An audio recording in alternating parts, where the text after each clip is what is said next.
Welcome to another edition of the SVG News Sponsor Spotlight. I'm Jason Dackman, Editorial Director in the U.S., and we're here with a longtime friend of SVG, Bryan Bedford of Cisco. Bryan, first of all, thanks so much for taking the time and welcome back to SVG. Yeah, long-time listener, first-time caller. Is that what I'm supposed to say, Jason? Yeah, exactly, right? Glad to But be here. yeah, we're thrilled to have Cisco as part of the family in here. Look, if you're watching this video, you know who Cisco is, so we don't necessarily have to go into what you guys provide, but obviously your efforts in the media and entertainment space are stronger than ever right now, and you're certainly looking to grow those. So tell us a little bit about what's the latest when it comes to Cisco and M&E, and even more specifically to sports. Yeah. Well, thanks again, Jason, to the team, and thrilled. And we love this community, and I'm glad to be back in the fold and renewed commitment and all of that. When I think about what we're doing here, we're certainly at a point in time where we're seeing the technology adoption, the move to IP, the move to hybrid cloud, the need for security, the need for really strategic partnerships at an all-time high. The pace of innovation that's happening in the market right now has certainly been very disruptive for a bunch of vendors.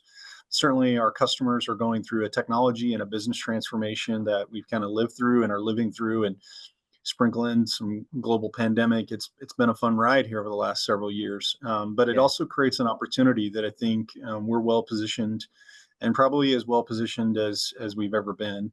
I'm 8 weeks into leading our global sports media, entertainment, as well as our retail and hospitality practices. So that's a new role for me, and it also creates an opportunity that is part of why we wanted to have a renewed interest in our relationship with this community, is to make sure that we're accessible to the industry, and that we're listening and innovating and developing solutions and programs and partnerships, right, at a very quick clip, so to speak. And that's certainly newsworthy when I think about the rich history that we've had here at Cisco, in a number of different areas, from the largest mega events to some of the most amazing venues and truck companies and media properties. We've got a great legacy that we're building off of, and it's very rare, in my experience, to have an opportunity to kind of create kind of a 2.0 version with the scale and the expertise and the innovation that we have behind us. And so I'm really thrilled to be able to kind of lead that effort and take us into kind of a new, you know, let's say a new chapter to a rich story that we have. And so we're certainly listening to our customers daily on what we need to be building, and in areas where we can grow. And then we're having a lot of our fair share, I'll just leave it at that, of wins and success stories that are happening in the marketplace right now. And then I think we've tried to have some level of newsworthiness around innovations and things that we're leading with new wins and different projects that are happening out there in the marketplace. So certainly excited, Jason. There's a lot to dig into in all those areas, for us, just a recommitment and an approachability to the market, I think, is what we want to make sure that we're trying to reinforce with our relationship.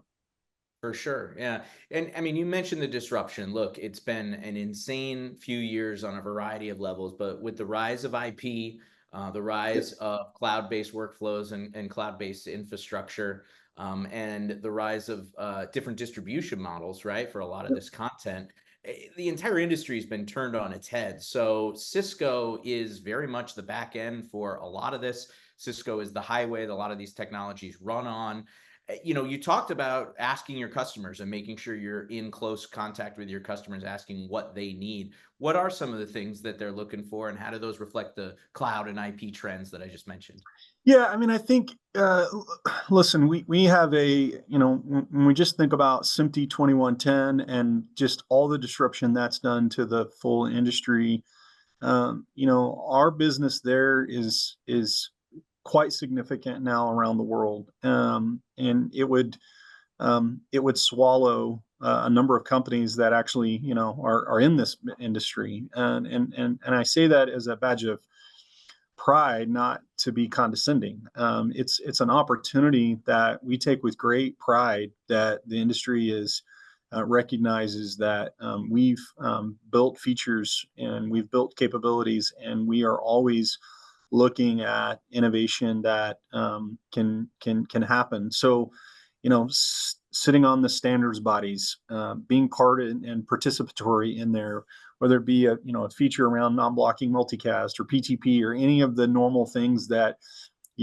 have caused hiccups or complications in the marketplace, right? Building that, but also building, making our products and our applications and the UIs and the workflows, offering kind of the balance between maximum flexibility but also predictability. Too much choice can lead people down difficult paths, right? And so we also want to offer the balance, because we know there's some historical engagements, and we know that there's some reluctance to change in certain environments, but we also have very leading and bleeding edge customers that are trying to push the envelope. So that's what I'd say, kind of on the kind of the tradition, let's say. That seems silly to say traditional SMPTE Right. 2110, like 6 years ago that was not even a thing, right? So let's be careful about how we say that, but let's say the move to IP production, that's the way I would answer that. Yeah. I think the other piece is, at least from our perspective, is there's certainly a lot of innovation that's happened in cloud production, and we think that's great. I think it's awesome. And we have many of those partners that the industry is working with that are partners to Cisco. We've also seen an opportunity where people are now revisiting those workflows and workloads and looking at ways that maybe they don't need all of that to touch the public cloud. Right. Maybe that should be in a hybrid or private cloud model, and building out the infrastructure with Cisco has been something that many of our traditional M&E customers have looked at. And so I think we'll continue to see that. I think, work that we're doing around transport libraries and Kubernetes, and there's a bunch of other things that are happening that are a little more bleeding edge and leading edge, that again would be maybe number three. And really there I'm kind of touching the traditional M&E space. I think the other thing in that world would be, we're getting a lot of questions around observability and security. Our recent acquisition of Splunk in the last several months has been a significant one. It allows us to really look at the network from beginning to end, all the way from, let's say, application or ecosystem vendor, broadcast vendor, all the way into the core network, and understanding what that's going to look like. And I think we will see over the next few years a continued renewed focus in security, and our portfolio is as big as anybody's, and it's a highly fractured market, but I think it's a significant one. And then as I pivot a little bit to sports, a lot of that applies. Not all of it applies, but a lot of that applies, right? When you think about the stadium control room and so forth. But we also have a really solid legacy there of nearly 500 clients around the world at the stadium market, some of the biggest brands in the world, from SoFi to the Cowboys to Arsenal to, I could just go around the world and start naming off just a who's who of clients and mega events and live event centers and things like that. And so, we're committed to that space. It also, is a, we not only on the kind of the more production and broadcast oriented things, but our continued legacy around digital signage has been one where we've taken a really innovative business model approach to that, and transitioned that from what we used to call Stadium Vision or Cisco Vision maybe back in the day. Right. To we've rebranded that to Vision Edge. We've added about 100 developers to that platform in the last year, Jason, which is significant. Like, think about how many companies in this space can just, add 100 developers, like literally have added 100 developers. And so we're innovating, we're building, we're integrating on, system on a chip on different display manufacturers. We're doing all sorts of innovation there to make that more cloud centric, to create ease of use, and ultimately that technology is monetizable. And we have customers which I really can't disclose on the podcast here, but we have customers that are generating 8 figures worth of revenue on an annual basis off of that platform. So, we're going to continue to lean in on that and create differentiation, but that also allows us to, again, tell the IP production, the SMPTE 2110 workflows. It also allows us to get into Wi-Fi, all the things that are kind of, normal to Cisco. But between the traditional M&E and the traditional kind of sports market, those are sizable businesses and practices that, again, we remain committed to and focused in on. So it's a good time to reinvent that a little bit, and we see the world of retail and hospitality also changing consumer behavior as well. And so we're trying to think about how do we blend some of those things into where we think the market's going and how they're using data and how they're using AI and some of those other kind of buzzworthy terms. Right. But we think it's we're certainly very bullish on it for sure. Sure. Well, it's certainly exciting times. We are in an Olympics year. I couldn't go through without mentioning you guys are the official IP production partner of Yep. NBC Olympics. It doesn't get much bigger than that. So very exciting to see all the cool tech that's going to be going on with the Peacock folks in Yeah. Paris this year, and you guys will be a Yeah, big I back. mean, just to, listen, those guys are a great customer. They've been a long-time customer of Cisco's, and obviously our relationship with the Olympics. We've been an Olympic partner for many, many years. So both great relationships, and we love the innovation that NBC and NBC Sports is doing around IP production. They've been doing that with us for a couple of Olympics now, so it's been fun to see them innovate.